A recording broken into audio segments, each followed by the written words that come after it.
कौन सी तस्वीर कर सकती है आपको कंगाल? कौन सी तस्वीर छीन सकती है आपकी खुशियाँ? कौन सी तस्वीर बिगाड़ सकती है आपकी तकदीर? दोस्तों, वास्तुशास्त्र के अनुसार हमारे आसपास और घर में मौजूद चीजों का किसी न किसी रूप में हम पर असर होता है। आपने भी महसूस किया होगा कि कोई भी ऐसा सामान जो आपके घर में आया होगा और उसके बाद से ही घर में एक के बाद एक खुशखबरी और तरक्की होती है।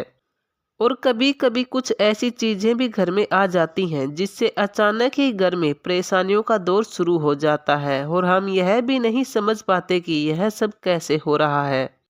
इसलिए आज हम ऐसी 6 तस्वीरों के बारे में आपको बताएंगे जो घर में कभी भी नहीं लगानी चाहिए। अगर ये तस्वीरें घर में आ जाएं तो समझ लीजिए आपने खुद ही अपने घर में परेशानियों को निमंत्रण दिया है।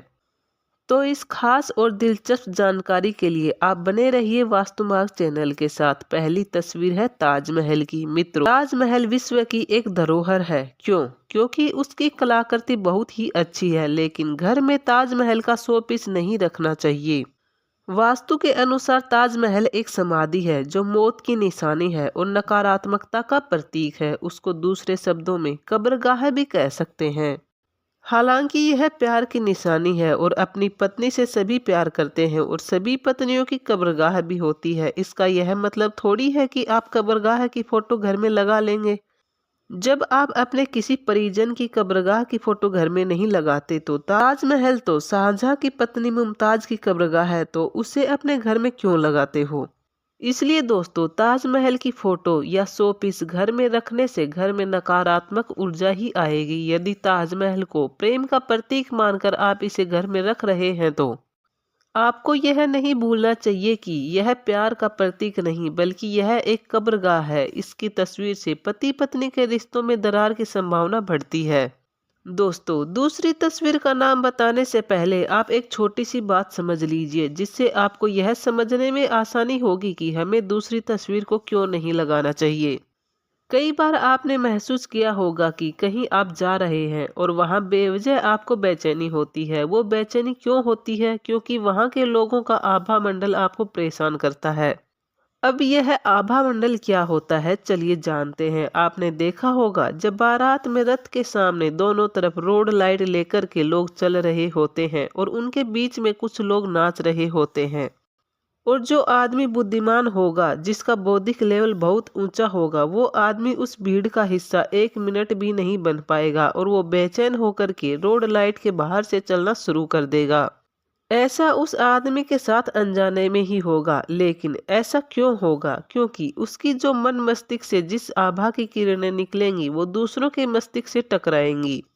इससे उसको बेचैनी बढ़ेगी और जब बेचैनी बढ़ेगी तो वह घबराकर बाहर निकल जाएगा। भगवान शिव का आभा मंडल इतना ज्यादा है कि उन्होंने जाकर के कैलाश पर वास किया।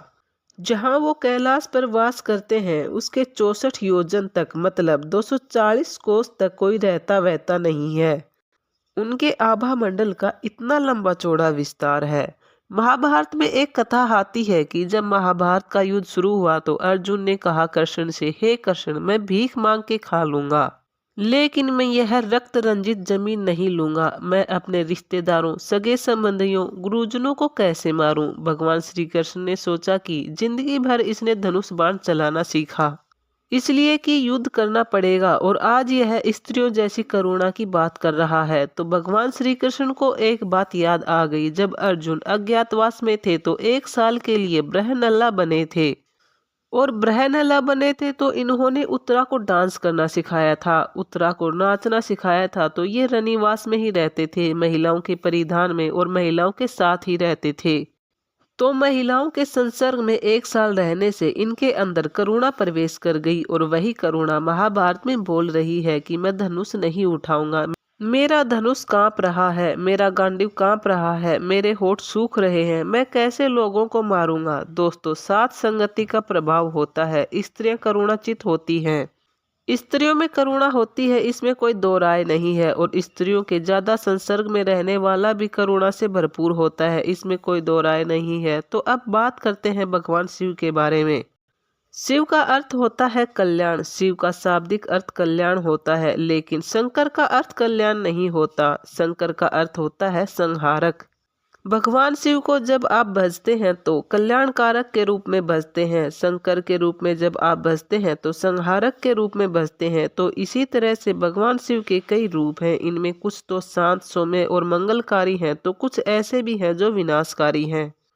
ऐसे भयंकर रूपों में एक रूप उनका नटराज का आता है। घर में भगवान नटराज या भगवान शंकर की मूर्ति या तस्वीर नहीं लगानी चाहिए। कई क्लासिक डांसर इसे अपने घर में रखते हैं और कई लोग भी इसे अपने शो पीस की तरह रखना पसंद करते हैं। लेकिन नटराज की मूर्ति के दो पहलू हैं। एक तरफ नटराज की मूर्ति अद्वितीय कला का प्रतीक है और दूसरी तरफ नटराज की मूर्ति भगवान शंकर के नृत्य का तांडव रूप दिखाती है, जो क्रोध विनाश का प्रतीक है।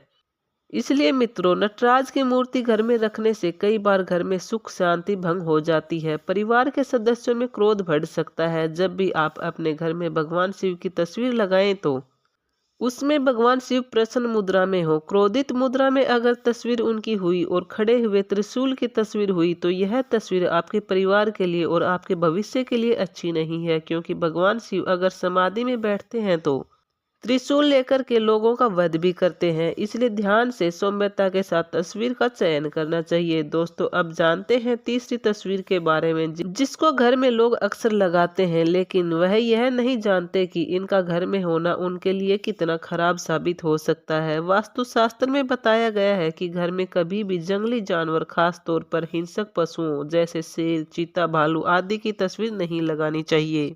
कई लोग तो बाघ की छोटी छोटी प्रतिमाएं अपनी कार के पीछे जो शीशे होते हैं उनके अंदर रखे रहते हैं। वो दिखाना चाहते हैं कि मैं शेर हूँ। यदि आप हिंसक जानवरों की तस्वीर अपने घर में लगाते हैं तो आप विश्वास कीजिए, आपके घर में तनाव और हिंसा का वातावरण कभी ना कभी इतना उपद्रव मचाएगा कि पूरा घर तहस नहस हो जाएगा। इसका कारण यह है कि इन तस्वीरों में नकारात्मक ऊर्जा का संचार होता है और घर में रहने वाले लोगों की प्रवृत्ति पर भी इसका नकारात्मक प्रभाव पड़ता है। ऐसी तस्वीरें लगाने से परिवार के सदस्यों में क्रोध और डाह, ईर्ष्या की भावना बढ़ती है, आत्मविश्वास और संयम की कमी हो जाती है। परिवार में आपसी कलह के कारण सुख चैन खोने लगता है। कुछ लोग वाइल्ड लाइफ की तस्वीरें लगाते हैं, जैसे जंगल का एक चित्र लगाते हैं और उसमें चलते हुए शेर, चीता, भालू आदि की तस्वीर लगाते हैं। ऐसी तस्वीर लगाने का मतलब है कि आप भी दुखों की तरफ अग्रसर हो रहे हैं। इसलिए जंगली जानवर या हिंसक पशुओं की तस्वीरों को घर में नहीं लगाना चाहिए। आप अपने घर को मंदिर कहते हैं तो आप अपने घर को ऐसे सुसज्जित करें जहां जाने के बाद मन को प्रसन्नता मिले, मन को शांति मिले, आगंतुकों को भी शांति मिले, किसी को बेचैनी ना महसूस हो। घर का वातावरण इतना सौम्य हो कि कोई भी 2 मिनट बैठने के लिए आए तो 10 मिनट बैठ जाए। किसी के मन में तनाव है तो तनाव दूर हो जाए।